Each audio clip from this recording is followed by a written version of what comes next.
guys, welcome back again sa aking channel. Ngayon guys, magluluto tayo ng Humba Binisaya, sarili kong version.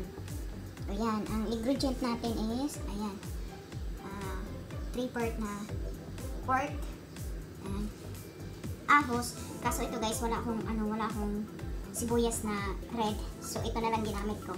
Tsaka may soy sauce, light soy sauce, sugar, hindi kayo siya masyadong brown, golden sugar lang siya kasi wala akong brown sugar.